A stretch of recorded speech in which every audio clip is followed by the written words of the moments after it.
Hey bibliophiles, let's break it down. Today I have Kylie, aka Kylie in Books, who is a bookish content creator where the moment her reel drops, I'm already excited. Her humor is unmatched, and she's always pulling an audio you wouldn't expect in the bookish space, but it makes me laugh every time. But also, we need to give a moment for her range. When she does drop a review, I never know if it's fantasy or thriller or dark romance, but I do know no matter what, Kylie is going to keep it 100. But thank you for joining. Kylie, how are you doing today? Yes, I'm doing so good. Thank you for having me. I'm so excited. I am too, because when I got to know you through your reels at first, and I was like, oh, someone who gets this dark humor like I do, and like the sarcasm, someone who's fluent in sarcasm like me, so I knew we had Yes. to talk. I always tell people I'm bilingual and that my second language is sarcasm. So To add that to my resume, you that is gotta so. add that one on there. But really, I kind of wanted to talk about, your reading life. Has reading always been a hobby for you? Is this something new? Um, it hasn't always been a hobby for me. As a child, I loved being read too. I loved books. My mom was an educator, and so uh I loved being in that environment. But then as I got into my adolescence, middle school, high school years, uh, I was in advanced courses and there was a huge reading load. And uh, I just assumed I hated reading because what I was reading didn't necessarily interest me. Now, I'll privy that with I did find some that I absolutely loved, like Frankenstein, A Tale of Two Cities. Um, those books I really enjoyed. So there were some, diamonds in the rough, but I just assumed I hated reading. Then when I went to college, I'm like, reading more. And so I think I was just burnt out. And I didn't realize that if you don't like it, you can just put it away. Or it's okay to like just this one thing. You don't realize what all is out there. So in adulthood, after my kids, I was looking for something to help quiet between my ears. And I went back to reading and just, I was like, this is my meditation, this is my therapy, this is my happy place. And it's kind of evolved from there. I love that because we have had other people too where they're like, nope, this is just like my mom, me therapy time, like take time for myself and recharge my internal. And I think to your point too, where sometimes you just have to find what you like and then that reader comes out in you. Yep.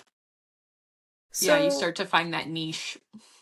yes, Mhm. yes. But I also feel like you don't really have a niche because, I mean, fantasy, romantasy, dark romance, I've seen thrillers sometimes. Like, you are a little bit all over the place in a good way. Aren't you? Yes. And it's funny that you mentioned that because that is something that in my brain, I was like, I need to work on have more variety in my reading. um, I do want to go back to reading more of my thrillers and my mysteries and my horrors. And I have some great recs from, you and some other people on the platform. And so I've got a great stack I need to go back to and get back into that. So I'm gonna work on that in the future in the upcoming months, getting more into that and having that represented a little bit more on my page. Isn't that the story of our lives, though? A never Isn't it ending though? TBR that we're just always adding to? Yes, yes. It's a good problem to have. That's true. It's one of the Mhm. best problems I have going on in my life right now. Yeah, yeah, amen. So, how did Bookstagram and book social media come into the picture? That's a great question. That really evolved. I think I've only been doing this seriously for about I have a dinosaur in my hand, so if anybody just saw that, because I'm a mom. Um, Probably I've only been doing that seriously for about 8 months. And it kind of just escalated. It took on I'm really excited for these books. Oh my gosh, I've met an author. I want to support her. I love her stories. This is fantastic. And then it was me supporting authors and pushing that message out there. And then it turned into people wanted to see more of me. And then I enjoyed being part of that. And I loved what this community has brought me. And I just wanted to continue to be that kind of light and direction in this space. Yeah, and I think to your point, while there's lovely faceless book accounts that I love Yes. and adore, you have to read a few reviews to kind of see if the person matches your vibe or not, or see their Hmm. flat lays or some stuff like that. So you kind of have to wait and see if the person matches kind of the content you're looking for. But I feel Right. like when you put your face in front of the camera and you do the silly, funny reels, like it's a lot easier to understand, like, oh, this person I click with, or like, no, not for me. Thank you, though. Yes, it's scary. It's scary to put your personality out there and be judged in a large platform. But for the most part, I've had a really great experience. People have been really kind, and it's nice to just get to know people. I joke all the time. I'm like, I know all these people. I'm like, that's my friend. And like, I've never met them in public or anything like that. And then when sometimes you do meet them in public, you're like, this is so weird because it feels like we know one another, but this is the first time we're shaking hands. So it's just an interesting, place to be. Yeah, my husband jokes because like I'll be like Susie and AJ, and then I have Kylie coming on, and he'll be like, "It would be hysterical if we just like walked you guys down a sidewalk and see if you would recognize each other." And I was like, "Well, I would probably cry immediately to like finally be able to give like a physical hug." Mm-hmm. But I do love that Bookstagram Book Talk Book Tube. We can find people that we share like this bibliophile love with, and it's like, oh, like they don't have to be in like my vicinity and right next door and things like that, because it can be kind of difficult to find Yep. your tribe where you are. Yep. My best friends, I rarely get to see them at all. We live in all different places, but they're my best friends that I've had since college. And we have to like send video memos to one another because we can't even get all on a phone call sometimes together. Um but to that note of, you know, creating a community even though you've never met them, that's truly my goal. As a military spouse, I so often have to move and find a new village and find new friends. And eventually, what I would love to see my platform go to is a way for people to find one another through my page or relate to something on my page and then find one another in real life. And so when I move and I go to, Texas or Arizona or wherever the army decides to send us, that I can be like, "Oh my gosh, I know Caitlin or so and so. Hey Caitlin, let's go get coffee. Let's run to the bookstore." And we've now created real life connections and community outside of the screen. That's the goal. That would be the dream.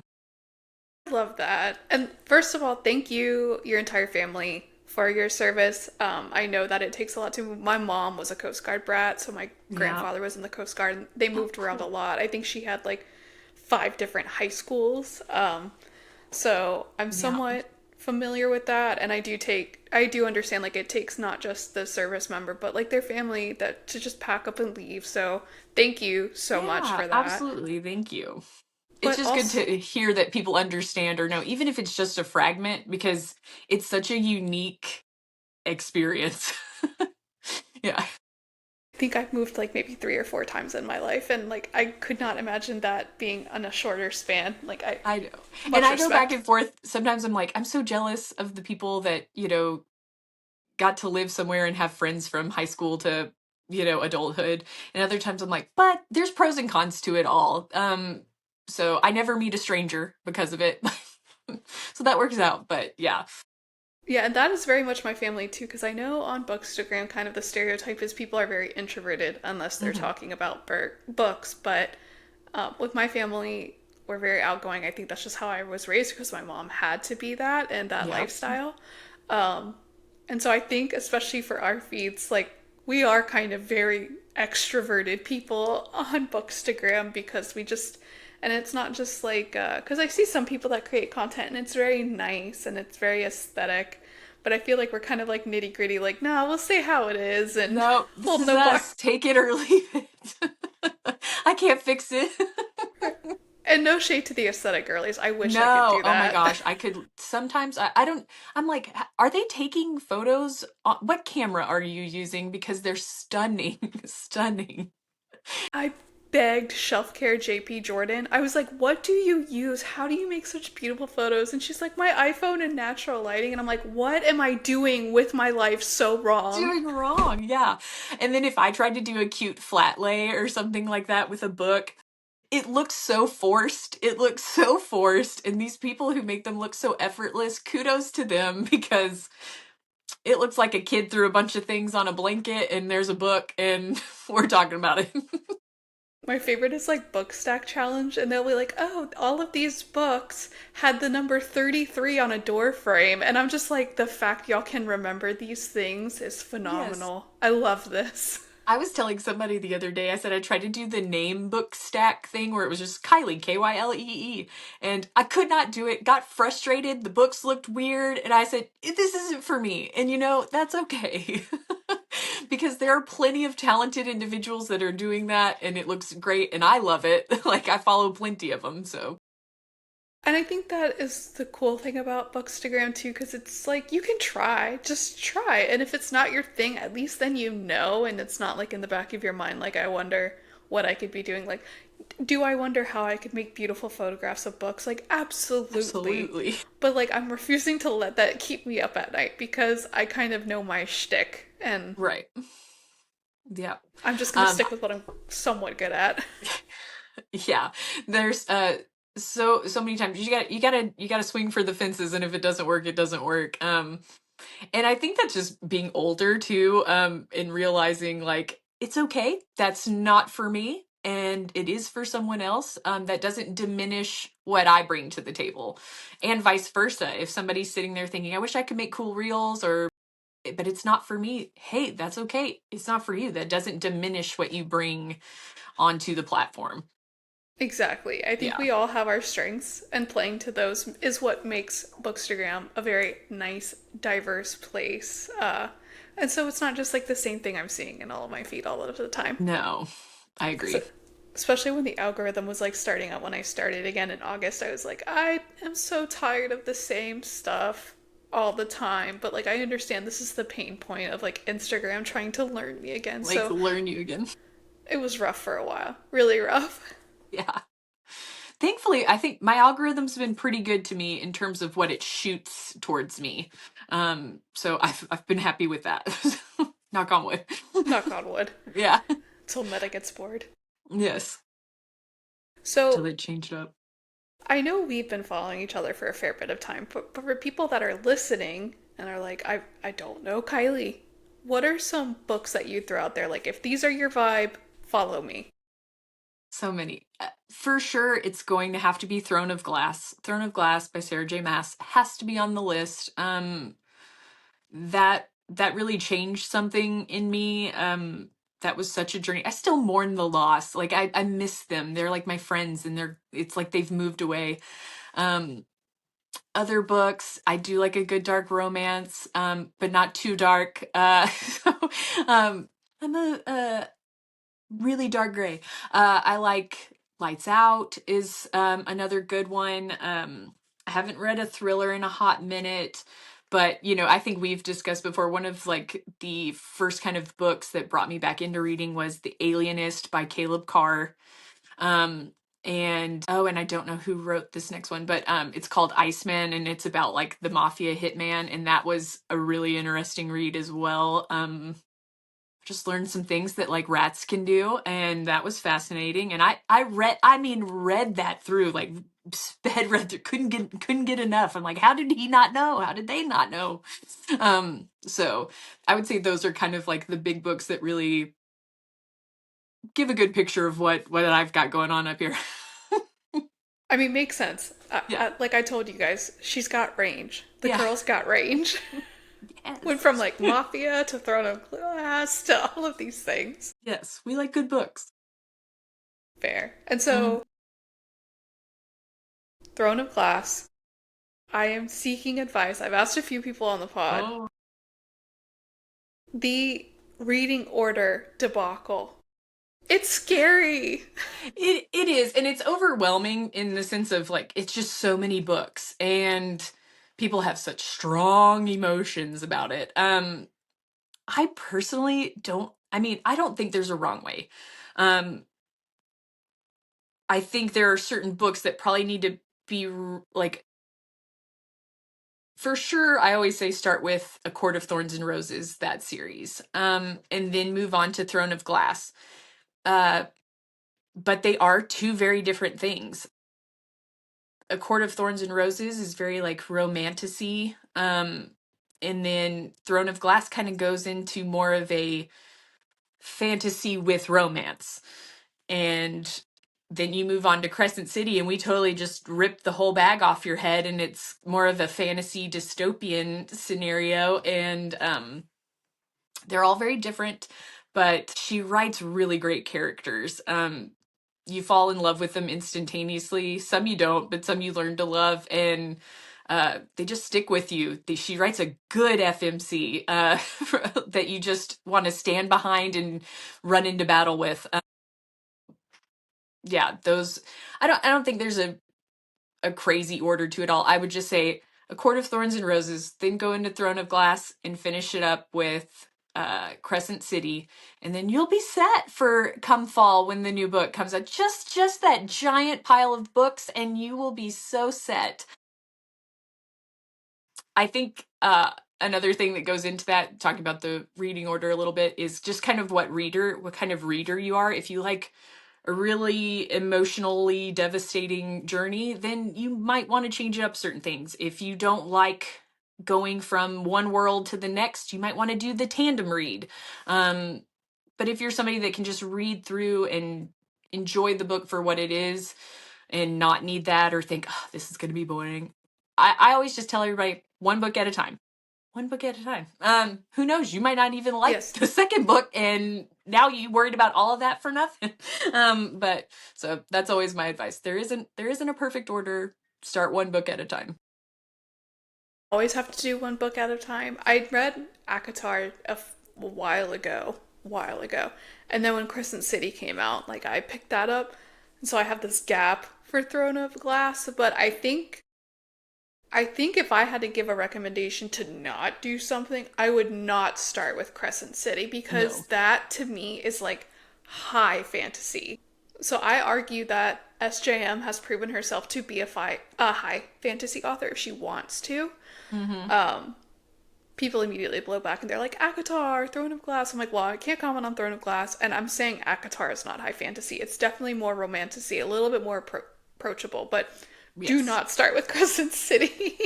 Yeah, I would agree with that statement. I know when I finished Throne of Glass and I was about to move on to Crescent City, I remember looking over at my husband and being like, I'm nervous about this. One, because the book's this thick, and you're like, I'm about to dedicate this much time to that journey.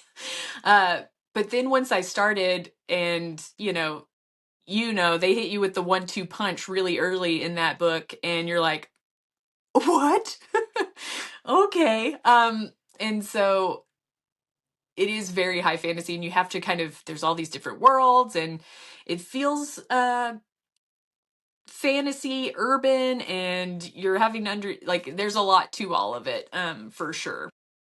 Yeah, especially for me, like with my horror and thriller genre, like Crescent City, I had to digest. Like I would read a few chapters and then I'd have to put it down and be like, okay, what do I make sure I have an understanding? But what about this person? Like, what are their red flags? So I'm not forcing myself to complete Throne of Glass before October. I just know No. myself too well. But I did pre-order ACOTAR 6 and 7 from Katie. I don't know if you've seen on my page, Katie Mutt. Yes. She opened her bookstore, the Freckled Page, and like the day after opening, I called and I was like, I specifically haven't pre ordered ACOTAR 6 and 7 because I want it to come from you instead of like just some Amazon, Yes. Yes. whatever. And pre-orders are so important for those indie bookstores. If anybody doesn't know, like, pre-orders are so important. They really help those businesses continue to bring you all the wonderful books that you love. Agreed. Yeah. So, this is my shameless plug. If you, like me, have been waiting to pre order ACOTAR 6 or 7, I will drop the Freckled Pages link below. Call Do it. Katie. She will absolutely give you service with a smile and drop some ACOTAR lore and tell her that Kendall sent you. That way she can be like, why am I being annoyed with all these phone calls? Yeah. Another Kindle rep coming in. Yes, yes. Mhm. But so moving on from fantasy, I I kind of like my bread and butter. I know what I like. I will read other books because I want to understand what people are talking about or they come recommended, but as someone who has such range, how do you kind of decide what you're in the mood for? Ooh, that's a good one. I'm a vibe reader girl. I can read something that's not super literary masterpiece, but I can also read stuff that is. I know I'm not a mood reader, so like I don't change it up just all the time. I'm somebody who kind of plans out my month. I know I want to read these books in the month, and then had that order in which they're read varies. Um, and sometimes I don't get to all of them, and then that doesn't necessarily mean it rolls over to the next one. um, I've got to change that. Clearly, I didn't get to it for some reason. Now, sometimes it rolls over, and sometimes it doesn't. But it just depends, kind of what I'm feeling. And like I said earlier, I'm wanting to figure out a better way to make my range a little bit more consistent in terms of changing it up, maybe having a thriller a month or along with my fantasy. A lot of the times the market will just dictate what I read because you're like, I want to know what's happening. I've got to read that. Or oh my gosh, that's coming out and I have to read all 7 of these before before I get to it. Okay, So yeah, I would say I do plan a little bit, but for the most part the market dictates what I read. so since you're a planner, this is a foreign concept like to me. I just know that would not fly with me. So I have to ask you. Okay, you plan your Mhm. TBR like for the month. Yep. Do you have a reading goal for the year? Yes, I'm not the fastest reader. And something that I do for myself because I'm a mom and we all have lives and we've got to go to soccer or whatever or this or some days like you don't feel good or you need to clean the entire house because someone's coming. So I always say to myself I need to read 10% of my book. That is my bare minimum. Now that will range if I'm reading a 1,000-page book versus a 300-page book. Bare minimum, I try to always hit 10% of my book. So if I'm hitting 10%, it takes about 10 days to read a book if it's a slow, week. Um, but I think what is my goal this year? I think it was like 65 books. If I don't really like ride or die live by that, it's just like cool to, oh, I read more this year than I did last year. I'm a firm believer if you read one book in the entire year, you're a reader. You went out to a bookstore, you bought a book and you read it. You're a reader, friend. Congratulations. Now we just need to really bring you into the dark side where like you need them like every week and you know, make you addicted, full blown addicted. Uh yeah, so I have one, but So we're not going to see any panic like December posts of like, am I going to make it? Am I going to hit my goal? you might see like 10 before the end, see if I can get 10 books. Then that's kind of just a fun challenge with myself. But even at the end of the day, if I don't reach it, it's fine. I'm also a firm believer in taking the time to enjoy your book. Yes. Uh, it's really easy to be like boom, boom, boom, one book after another, or really pushing through because you're trying to hit a number or a goal or a time. Which right now I am trying to hit a time on my current read, which I don't normally do, but I'm trying to hit this before the end of the month. Um, but it's not the end of the world, I don't. Yeah, because I think too. I think it depends on the intent of Hmm. why you're doing what you're doing. If you're doing this because you just want to hit a number, damn the consequences. Like that's not my vibe because like you, it's like I want to take my time with a book. Like if I'm spending my one reading hour a day with a Yep. book, like I want it to count. I mean, I might DNF, but um I guess I'm chaotic because at the end of the year, I'm like, oh, what a pleasant little surprise. I read this many books, and the number will just be what the number is. Yeah. Exactly. It's more like I'm aware of the number, but I don't stare at it, kind of thing. It's in the room with me. We just don't. See, I feel like type A girlies obviously like have their planned TBR, beautifully done, like planned out. They have their yearly goal they're trying to hit. They have probably scheduled their posts like 3 weeks in advance, God bless. And then there's type B like me, where I think I'm just kind of like winging it, like one woman circus. But I feel like you're kind of like the new type C that's emerging, where I like you am. have the I'm like best of that. both worlds. I'm that weird in between. Like it could still go really chaotic, or you can be like, wow, you really have your stuff together. It just depends on the day, friend. Yeah. And I think that's also like a common misconception because when I was doing more of the funny reels before I found this, like people would be like, "Oh my gosh, like you just always know what to do and like you have it together." I'm like, "No, I was just scrolling like between meetings at work and I was like, "Oh, that audio is funny," and I just saved it for later. Like there was Yep. no genius planning at work here. Nope. And if the stars just align and I hit it just right, then it's like, yeah, I totally planned that. Did not. We're all just winging it. Yeah, that's usually like my first recommendation when people are like, "Okay, I want to start making the reels." And I'm like, "Just do it." Like even Just though do it. you might cringe, full body cringe, but like if you expect perfection your first attempt at something, like that's going to give you paralysis and you're never going Yes. to actually start. Yep.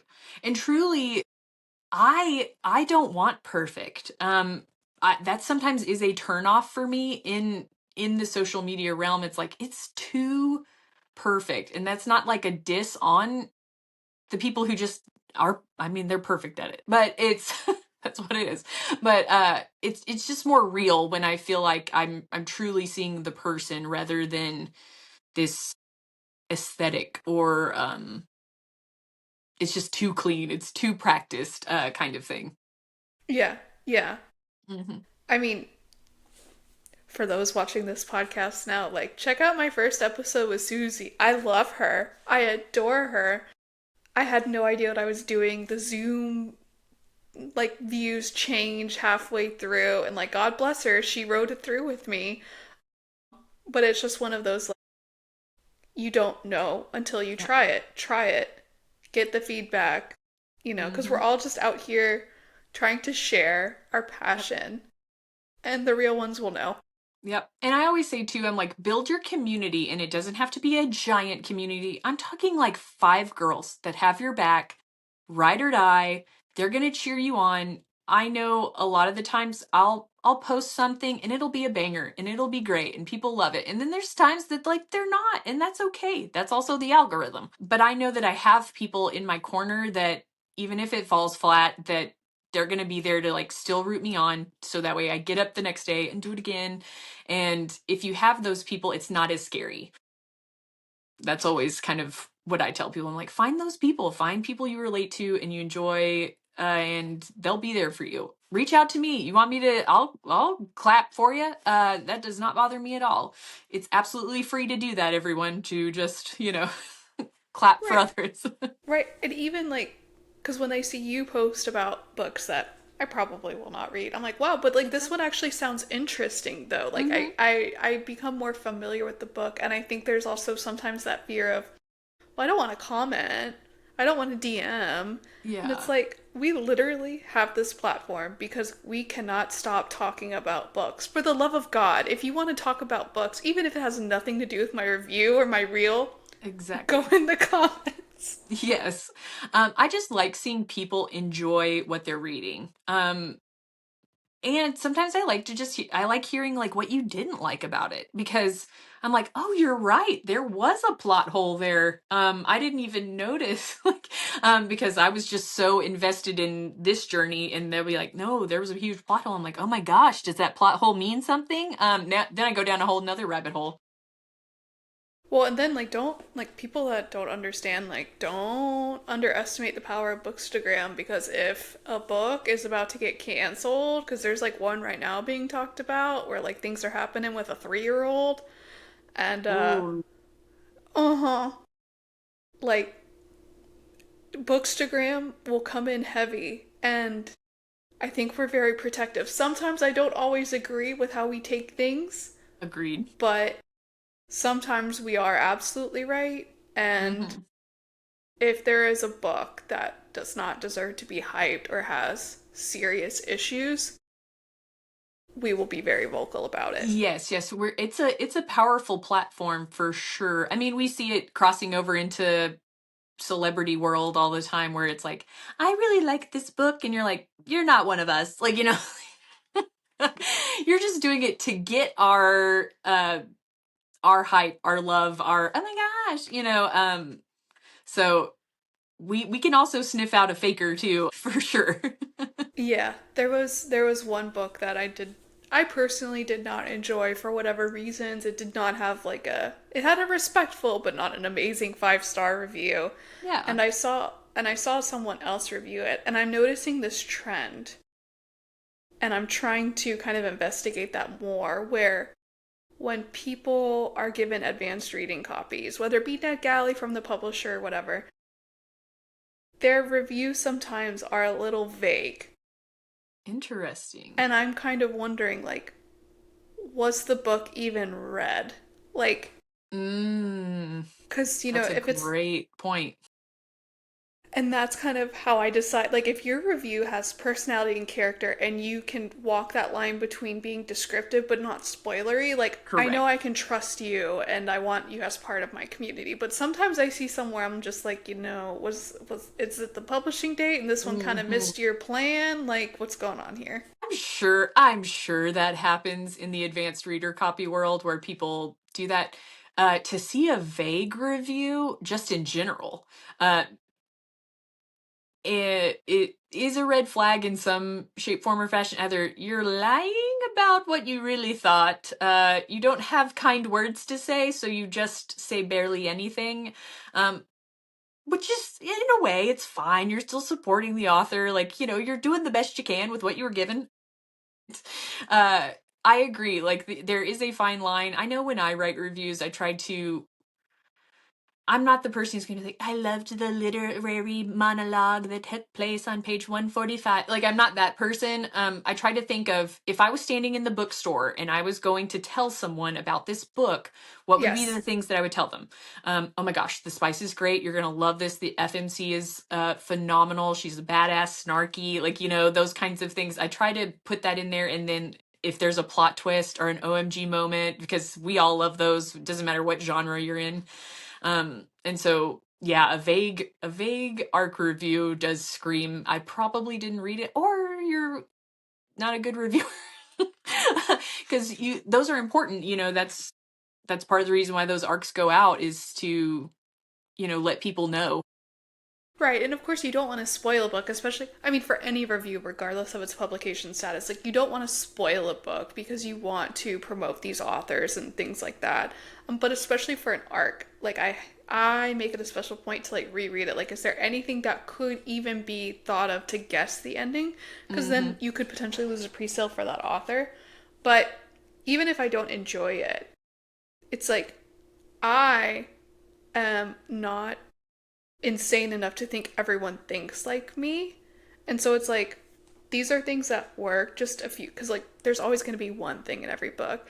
But then I'll be like, these are the things that didn't work with me and why. But like, if you're a romantasy reader, if you're a whatever reader, like this might actually be more your jam. Yeah. Yep. I agree. Just because I didn't, and usually I very rarely leave a negative review. I don't see the point in it. Other people, I've heard what they've said, and I agree to a point with them on that. It's just not me. It's Yeah. not that I don't necessarily agree with the structure of leaving a negative review. It's just not me. It's like, cool, I didn't like it. And I'm doesn't mean I'm right, like, and I think that's sometimes where the line becomes diluted and delusional, is that they think they're right, and which is crazy coming, because I usually say, I might be wrong, but I doubt it, kind of thing. Well, I think there's just like certain audacity that comes with like a book bash, because sometimes I'm just like, you just had like a personal thing against this book, and posting these little slideshow carousels on Instagram makes you feel better. That's fine, but Yeah. like there are just certain terms that like I don't mess with. Like I'm like when I Yeah, see people tag the the most I author, I'm like, might that's do cool. is, oh no, never tag the author, never, never, not in a negative review. um the most I might ever do is things like, I didn't enjoy this book, or it didn't, and that's okay to know, because that lets people know where you fall in line in the range of the book world. Like, oh, okay, she doesn't like those books, Right. I didn't like those books, I can probably trust what she's recommending because she didn't like this, and so to a point it's good to have. It's just, you got to have some professionalism when it comes to those moments, and not everybody was taught that. No, Nope. no, no. It's I see it every once in a while. I'm just like, No. why? But why? Hmm. But why? Like I like to think of my, more negative reviews as like constructive feedback or like a recommendation to other people that aren't me. But yeah, if I had the audacity of some people on Bookstagram, I feel like I could conquer the world in like 3 weeks. Yes, golly, man, the confidence. Yeah, I always try to think of the authors as my best friend. And if my Right. best friend came to me with something that they worked on that's 700 pages long, and they wanted me to talk to them about it in honesty, then I would tell them honestly, but not hatefully, because that's still work, that's still art. Do you go into an art museum and hold up like a thumbs up or a thumbs down to every painting, like, as you go? You don't do that. You just walk to the next one, kind of thing. I think you just started a new content creation. People just like carrying up, thumbs down emojis in front of Yeah, yeah. paintings. It's my next reel. I'm gonna get it, print it out, go You to need to Staples today. please do it with books. Please Yes, do it with books and be like just a big thumbs thumb up or up. thumbs down. No other Yeah, explanation. yes. New reel idea. Write that down. Okay. And so for once again people that are unfamiliar, what is a book that you consider like God tier? For the love of God, read this book. Stop what you're doing. Wow. God tier. Man. Because I'm such a vibe girl. That's a hard one. Um, I mean, I've gotta say Throne of Glass. I have, like, the whole series.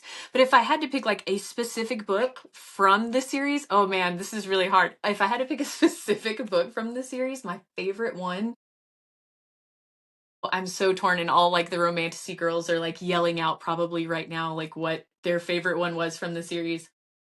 I'm torn between Queen of Shadows and Kingdom of Ash. Like, the last book was just phenomenal. Yeah, that's my God tier series. But I have so many where I've walked away from and I'm like, this was such a good gothic fantasy, or this was such a good whatever. Um, yeah, it's hard to pick a God tier. That's hard. No, it is. It is. And Yeah, for me, I also have a few. Like, it depends on the reader too.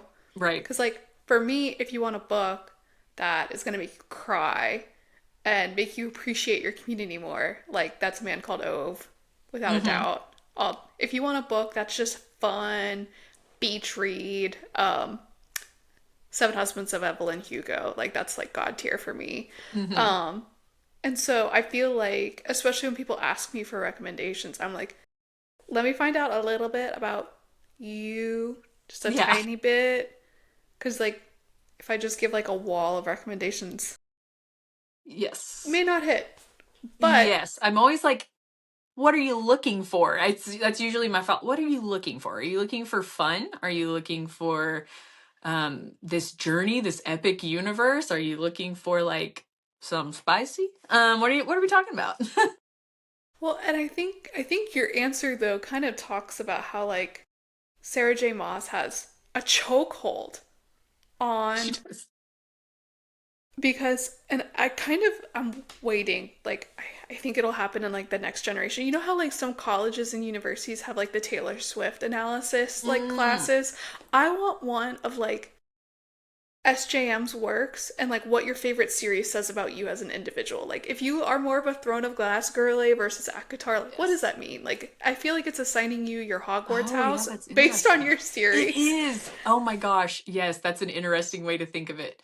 I think I think with it, and why she has such a chokehold, I am going to compare it to when you have your first love in your life, and that person. Yes, you don't want to like marry that person necessarily, but they were your first love. You experienced something with that person for the first time that you didn't experience it anywhere else. And I think that's what that series is.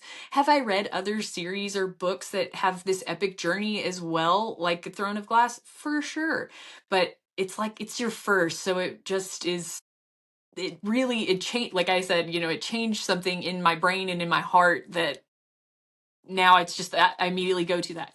And then hearing other people be affected by it the same way has created like this little cult, and so we are this little unit of people that are like obsessed with it. And I'm okay with that. Yeah, super passionate. Like, God forbid you say a bad word about Nesta. Oh Like, the Lord. crucifix is over there. They'll take care of you in 30 seconds. They will. And in the same breath, though, I know I've done like reels before about Nesta, and I love just hearing the reasoning. Um, people will, a lot of people dislike her, and there's no gray area really. Very rarely do you meet someone and they're like, she's okay. You don't fall one way or the other on the line. Like very rarely. Most of the time, people are like, I love her or I can't stand her. And honestly, I think that just speaks volumes to her character and how she was written, because she's supposed to be this character that's hard to understand. And if you understand her, you understand her, and if you don't, you don't. She's one of my favorites personally, but Well, I feel like she did something really smart with the Archeron. Sorry if I'm pronouncing that wrong. no, Sisters, I think yeah. because you get because they always have that meme and like the real idea of like you've got the one friend that's like flicking off the camera and the other friend that's like I'm so sorry, and then the third friend like picking things up as the support Yeah. character. Like she did that with the Archeron sisters because you've got Feyre that's like gonna go and figure Hmm. everything out on behalf of them. You've got Elaine the sweetie, and then you've got Nesta who is the one flicking off everybody at all times. Yeah.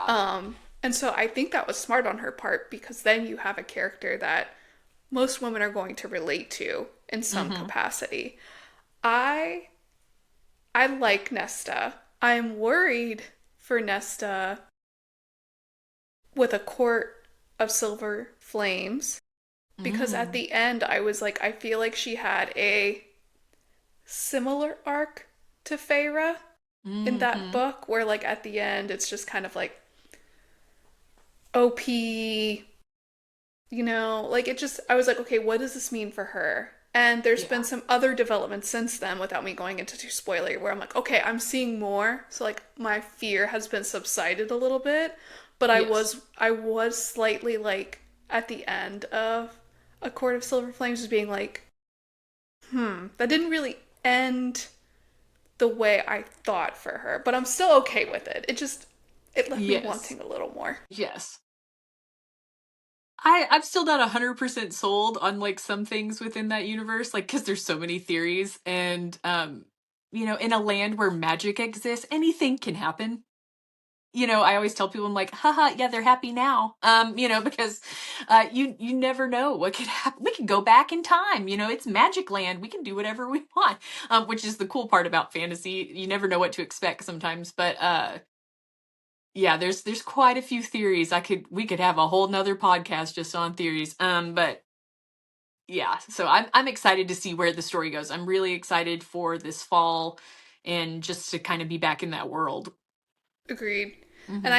I had a creative writing professor that like she kind of gave these tips for writer's block.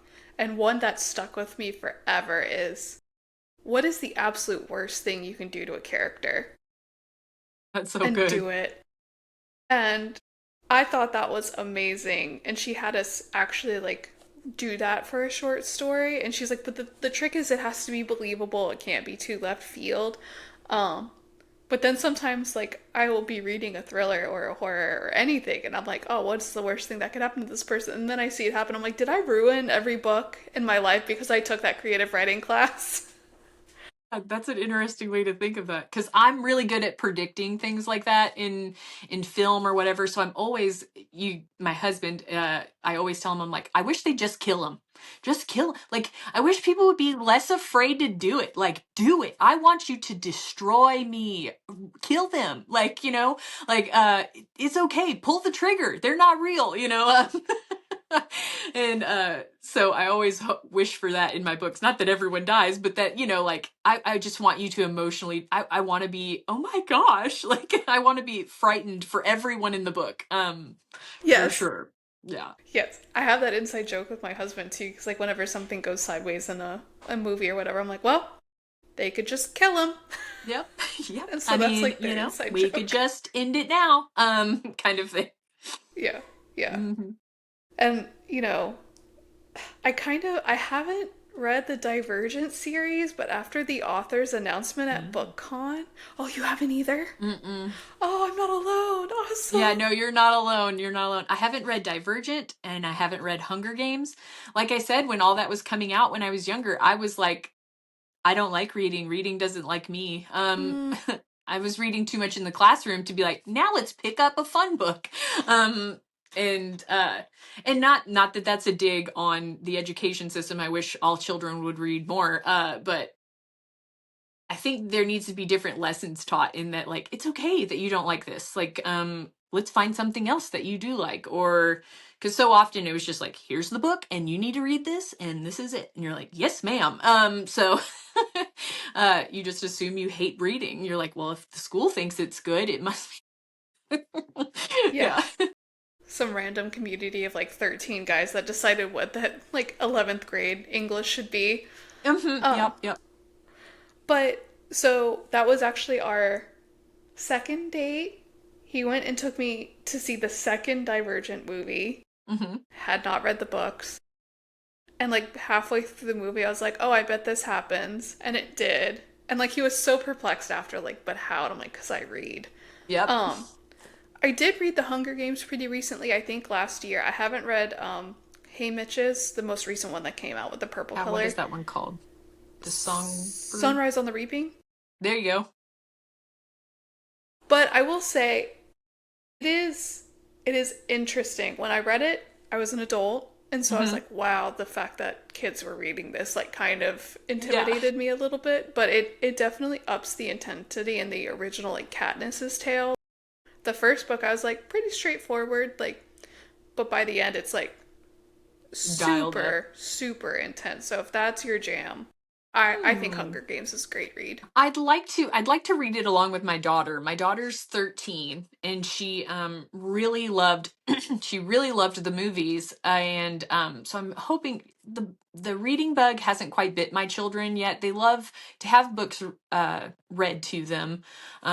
But they haven't so much picked it up for pleasure. My daughter has slowly started to get there, and she recently came up to me and said that she wanted to try to read murder mystery. So trying to find murder mystery for young adult. If anybody has Rex, drop them in tag. Yeah, like please tag me. Let me know. For a 13-year-old.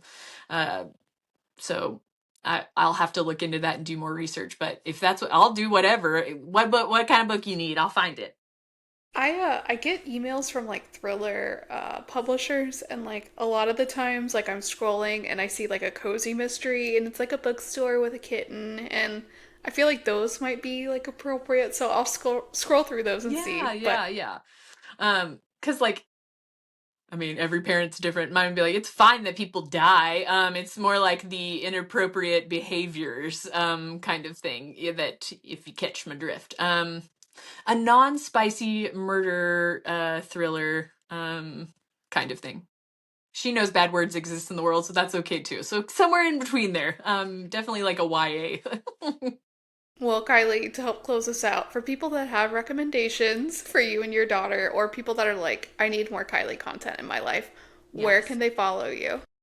Y'all can follow me on Instagram. I'm only on that platform currently, and it's just Kylie in Books. And yeah, feel free to drop a message or tag me in something like, "Hey, Kylie, thought this book would be good for you." I love it. You don't have to worry about tagging me. You're not going to bother me. So I will also go ahead and put a link to her profile in the yeah, description below. But thank you so much, Kylie. I've really appreciated finally getting the chance to talk to yes, this you. was so fun. We need to just do this more non-recorded, but or more recorded, whatever you want to do. We can. That is a Yes, thing. yeah. All right. Well, thank you, Kylie.